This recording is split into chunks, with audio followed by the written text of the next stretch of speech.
Good afternoon everybody. तो hope आप सब लोग बहुत ही मज़े होंगे, चालिया होंगे। गरम तो बहुत ही है, वीडियो शेड्यूल लेना है ना, तो बहुत कुछ करना पड़ता है। तो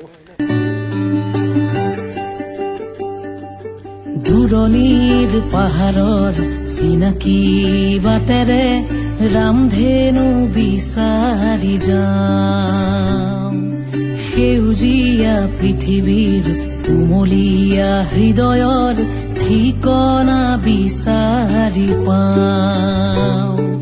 পাহাৰীয়া মৰমৰ ঢৌ খেলা ৰদালিত মনে মোৰ নদী হৈ আকাশলৈ চাই, পাহাৰীয়া বতাহৰ সুমথিৰা বেলিত মনে মোৰ কহুৱা হৈ হালি জালি চাই। দূৰণিৰে পাহাৰৰ চিনাকি বাটেৰে ৰামধেনু